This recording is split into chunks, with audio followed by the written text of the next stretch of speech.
যদি তুমি কাউকে একবার মাপ করে দাও তাহলে তুমি বুদ্ধিমান মানুষ। আর যদি তুমি সেই ব্যক্তিকে দ্বিতীয়বার মাপ করে দাও তাহলে তুমি নরম মনের মানুষ। আর যদি তুমি সেই ব্যক্তিকেই তৃতীয়বার মাপ করে দাও তাহলে তুমি বিশ্বের সবচেয়ে বোকা মানুষ।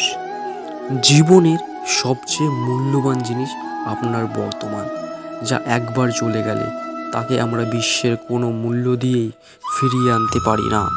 আমাদেরকে আমাদের বিচারই বানায়, সেই জন্য শব্দতে নয় চিন্তাতে মনোযোগ দিন। বিচার সব সময় বেঁচে থাকে প্রকৃতিতে। যেমনভাবে ঋতুর পরিবর্তন হয় ঠিক একইভাবে সুখ দুঃখ আসে যায়। খারাপ তো তোমাকে হাজারো ভিড়ে খুঁজে নেবে, ঠিক ওইভাবে যেভাবে গরুর দলে বাছুর নিজের মাকে খুঁজে নেয়।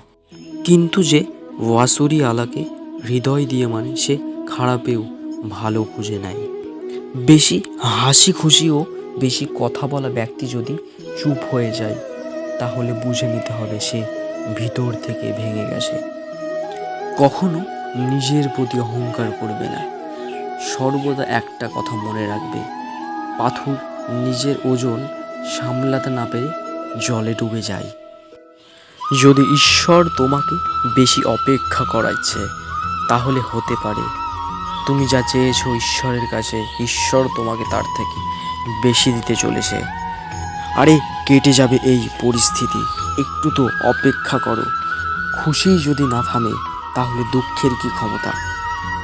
যখন মন বিচলিত হয় তখন কিছু করবে না, শুধু চোখ বন্ধ করে শ্রীকৃষ্ণের নাম করো। একটা কথা কি জানো, বুদ্ধি দিয়ে পয়সা কামানো যায় কিন্তু পয়সা দিয়ে বুদ্ধি কেনা যায় না। জীবনে যদি তুমি আগে যেতে চাও তাহলে কারো প্রতি আশা না রেখে নিজের প্রতি ভরসা রাখো। ঘরের দরজা ছোটই থাকতে দাও, যে নিচু হয়ে আসবে ভেবে নেবে সেই নিজের। ঈশ্বরের প্রতি যদি আশা থাকে তাহলে মুশকিলেও রাস্তা থাকবে। যে জ্ঞানী হয় তাকে বোঝানো যায়, যে অজ্ঞানী হয় তাকেও বোঝানো যায়, কিন্তু যে অভিমানী হয় তাকে বোঝানো যায় না, তাকে শুধু সময়ই বোঝায়। আরে কিভাবে করব অন্যের ভালোবাসায় ভরসা? এখন তো নিজের পরাজয়ের সময় নিজের মানুষই মজা নেয়। যখন কথা প্রয়োজনের হয় তখন সবার মুখ মিষ্টি হয়ে যায়। একটা কথা কি জানো, যত সৎ থাকবে জীবনে ততই একা থাকবে।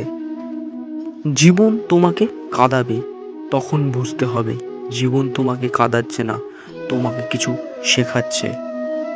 স্বার্থের কথা তো সবাই বুঝে যায় কিন্তু কথার মানে সবাই বোঝে না। কারো প্রতি বেশি রাগের থেকে ভালো নিজের জীবনে তার গুরুত্বটাই কমিয়ে দাও। সব কিছু জানার সত্ত্বেও যদি তুমি খারাপকে খারাপ বলতে না পারো তাহলে তুমি নিজের অধিকারের জন্য লড়াই করতে পারবে না। সুখী থাকা উচিত, বাকি তো সব চলতেই থাকবে।